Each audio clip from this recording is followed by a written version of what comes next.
Hey gang, before this video starts, I just wanted to be clear that this will contain spoilers for the entirety of the Owl House, but especially the Season 3 premiere thanks to them. So, watch at your own risk, and enjoy.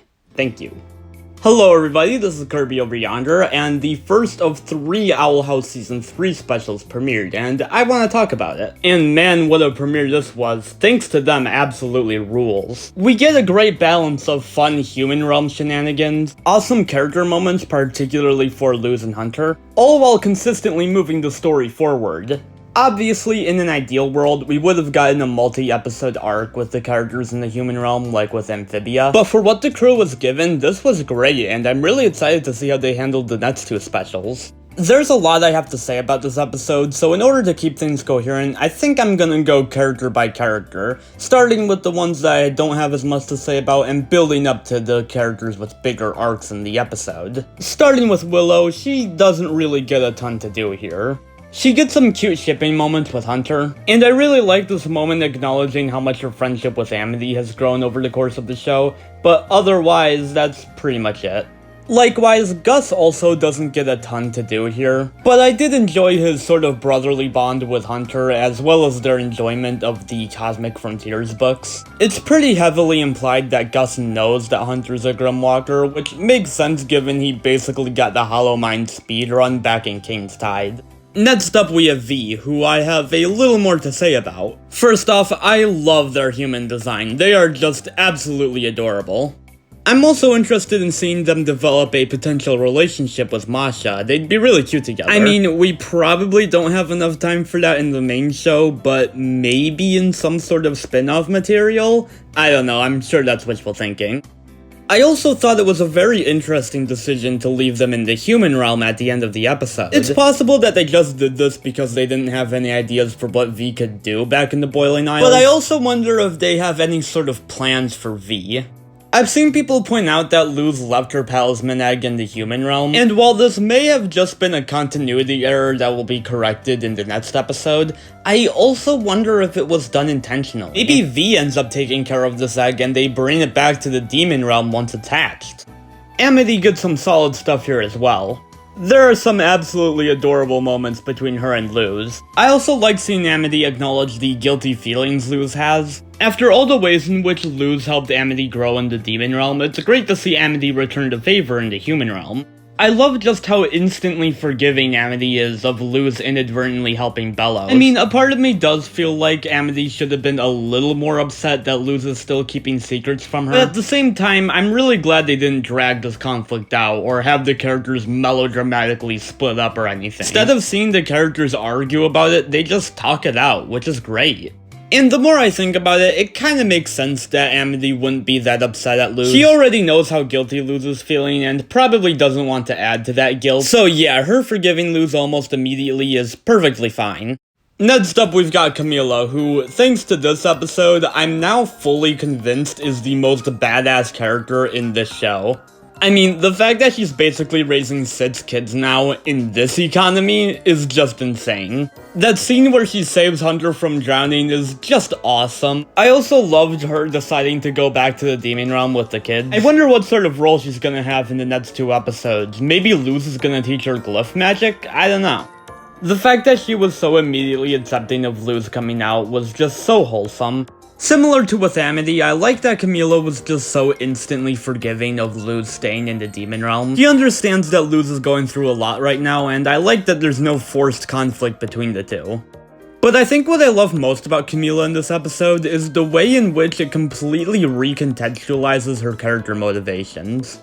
Back in the first episode, it looked like she was just sending Luz to summer camp because she wanted her to be quote-unquote normal. But through the dream sequence, we see how much Camila was guilted and pushed into sending Luz away. In reality, Camila actually loves Luz's weirdness, and she was actually the one defending Luz from other parents making fun of her.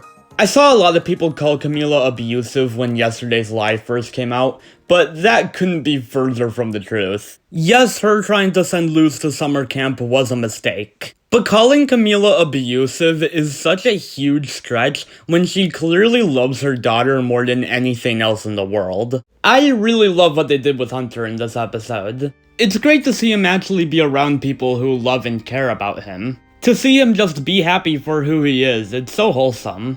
And like I said before, I loved seeing his brotherly bond with Gus, and his romantic bond with Willow. One of my favorite scenes in the episode is when Hunter breaks down when Luz says that he's part of her family. It's such a character-defining moment for him, since it's the first time he's felt genuinely loved by somebody.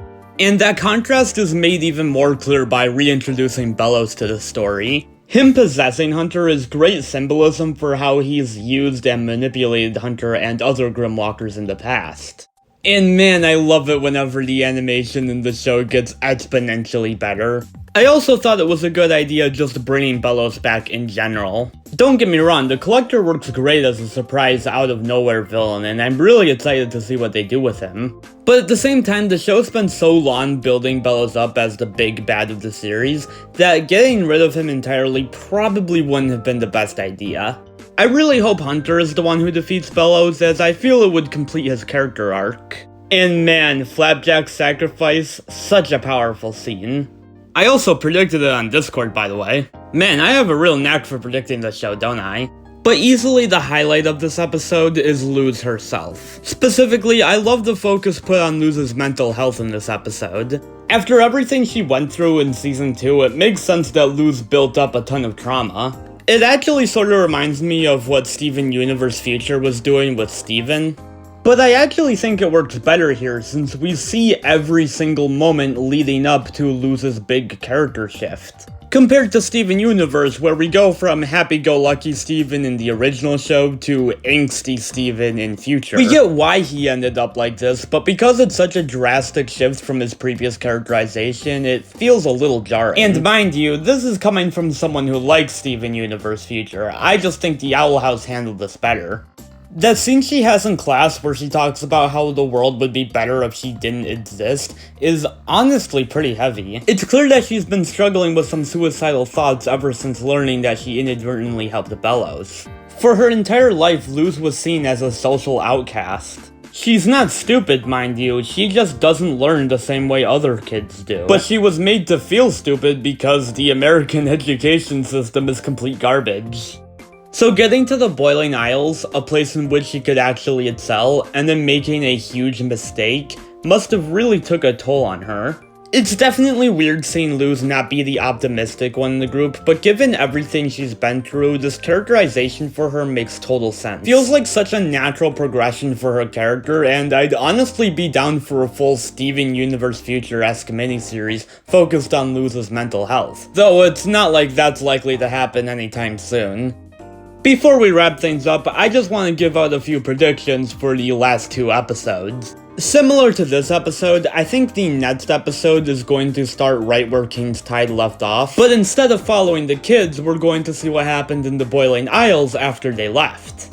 We didn't really get any clues as to what the Collector is doing back in the Boiling Isles, but if I were to guess, I think he's using all the characters as pieces in some sort of game he's created called the Owl House, which they may or may not use for some meta jokes about the show or its cancellation. All the characters except King anyway, who will be captured in order for the Collector to quote-unquote play with him. The gang will need to rescue him, similar to Mabel in the Weirdmageddon episodes of Gravity Falls. I think Belos' plan for when he gets back to the Boiling Isles will be to try and redo the draining spell. Once Luz and the gang get back, they'll probably free characters like Ida, Lilith, Rain, and maybe a few others, and from there we'll see the characters split up. I think Luz, Amity, Camila, and Ida will confront the Collector and try to rescue King, and Hunter, Willow, Gus, Lilith, and Rain will go up against Belos. Like I said before, I definitely think Hunter should be the one to defeat Belos, as he's the one who suffered the most because of Belos. I think it makes sense for Willow and Gus to join him, since Hunter has a pretty heavy bond with both of them, and it makes sense for Lilith and Rain to join since they both worked for Belos at one point. As I said earlier, I think V will be taking care of the Talisman Egg back on Earth, and will bring it back to the Boiling Isles when it's fully hatched. If I were to guess, I think the Talisman is going to be a snake, considering Luz's fixation on them. And I'm not sure what exactly, but I'm sure Hootie will get something big to do in these last couple episodes. We already know that we're gonna get some sort of backstory on him, and said backstory will probably contain some big reveal related to Hootie.